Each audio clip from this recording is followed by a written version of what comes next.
You, John Fitzgerald Kennedy, do solemnly swear I, John Fitzgerald Kennedy, do solemnly swear that you will faithfully execute the office of President of the United States that I will faithfully execute the office of President of the United States and will, to the best of your ability, and will, to the best of my ability, preserve, protect, and defend the Constitution of the United States. preserve, protect, and defend the Constitution of the United States. So help you God. So help me God.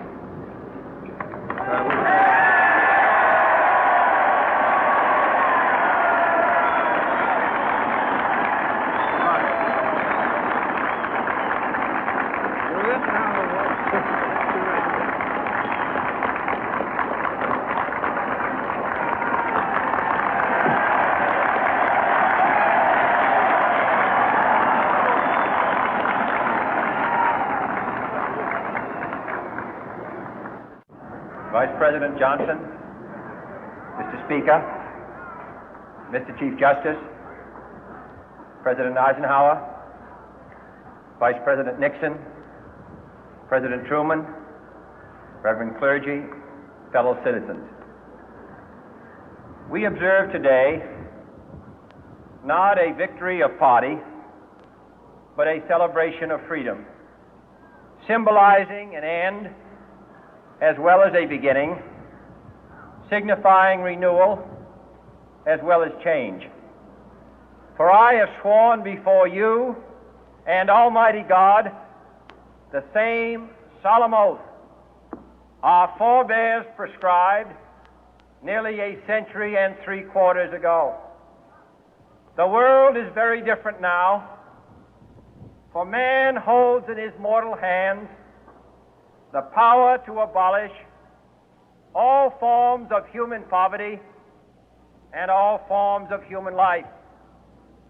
And yet the same revolutionary beliefs for which our forebears fought are still at issue around the globe. The belief that the rights of man come not from the generosity of the state, but from the hand of God.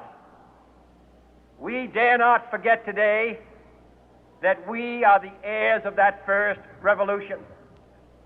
Let the word go forth from this time and place to friend and foe alike that the torch has been passed to a new generation of Americans born in this century, tempered by war, disciplined by a hard and bitter peace, proud of our ancient heritage, and unwilling to witness or permit the slow undoing of those human rights to which this nation has always been committed and to which we are committed today at home and around the world.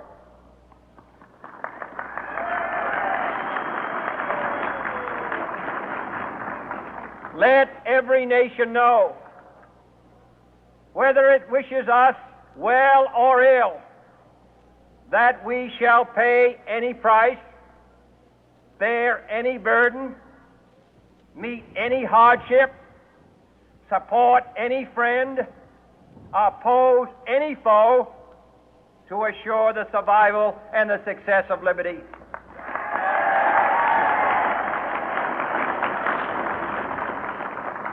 This much we pledge and more. To those old allies whose cultural and spiritual origins we share, we pledge the loyalty of faithful friends. United, there is little we cannot do in a host of cooperative ventures. Divided, there is little we can do, for we dare not meet a powerful challenge at odds and split asunder. To those new states whom we welcome to the ranks of the free, we pledge our word that one form of colonial control shall not have passed away, merely to be replaced by a far more iron tyranny. We shall not always expect to find them supporting our view, but we shall always hope to find them strongly supporting their own freedom, and to remember that in the past, those who foolishly sought power by riding the back of the tiger ended up inside.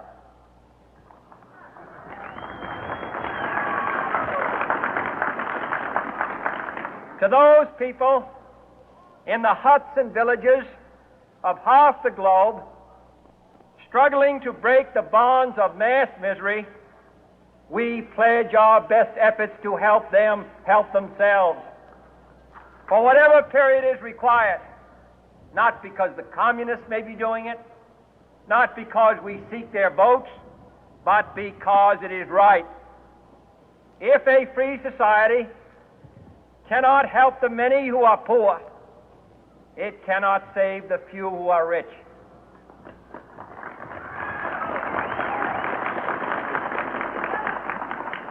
To our sister republics south of our border, we offer a special pledge to convert our good words into good deeds, in a new alliance for progress, to assist free men and free governments in casting off the chains of poverty. But this peaceful revolution of hope cannot become the prey of hostile powers. Let all our neighbors know that we shall join with them to oppose aggression or subversion anywhere in the Americas. And let every other power know that this hemisphere intends to remain the master of its own house.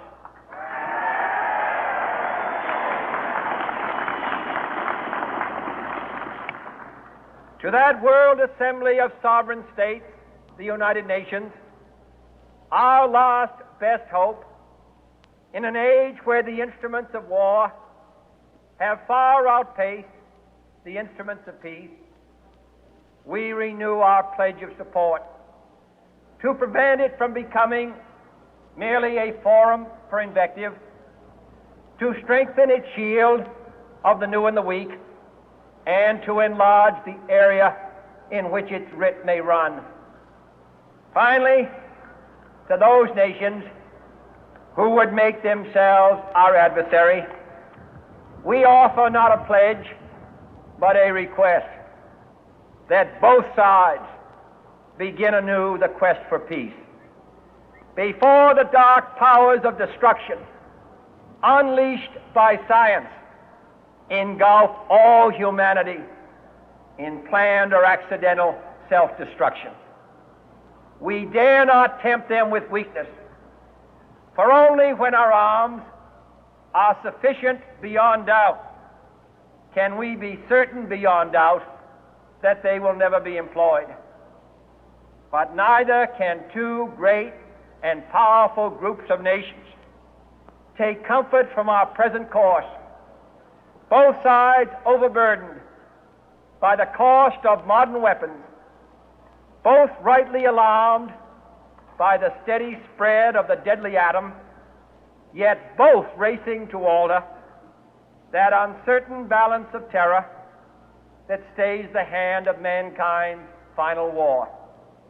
So let us begin anew, remembering on both sides that civility is not a sign of weakness, and sincerity is always subject to proof. Let us never negotiate out of fear, but let us never fear to negotiate.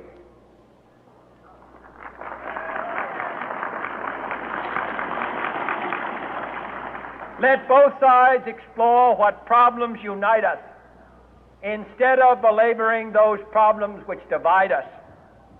Let both sides, for the first time, formulate serious and precise proposals for the inspection and control of arms, and bring the absolute power to destroy other nations under the absolute control of all nations.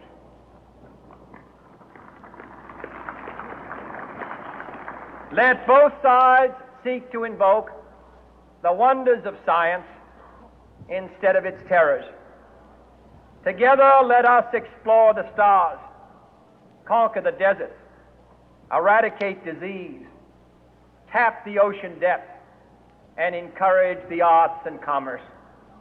Let both sides unite to heed in all corners of the earth the command of Isaiah to undo the heavy burden and let the oppressed go free. And if a beachhead of cooperation may push back the jungle of suspicion, let both sides join in creating a new endeavor, not a new balance of power, but a new world of law, where the strong are just and the weak secure and the peace preserved. All this will not be finished in the first 100 days, nor will it be finished in the first 1,000 days, nor in the life of this administration, nor even perhaps in our lifetime on this planet. But let us begin.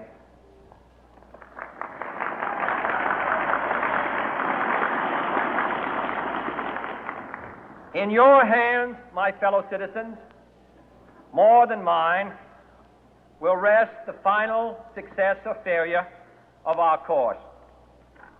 Since this country was founded, each generation of Americans has been summoned to give testimony to its national loyalty.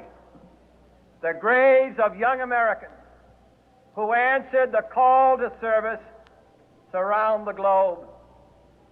Now the trumpet summons us again, not as a call to bear arms, though arms we need, not as a call to battle, though in battle we are, but a call to bear the burden of a long twilight struggle, year in and year out, rejoicing in hope, patient in tribulation, a struggle against the common enemies of man, tyranny, poverty, disease, and war itself.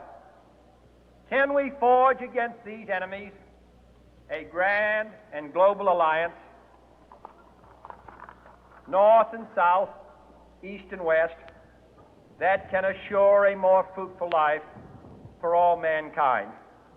Will you join in that historic effort?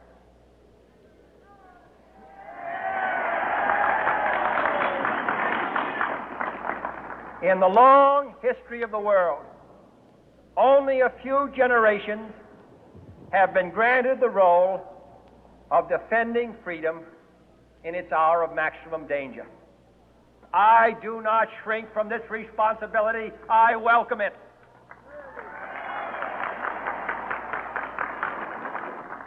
I do not believe that any of us would exchange places with any other people or any other generation.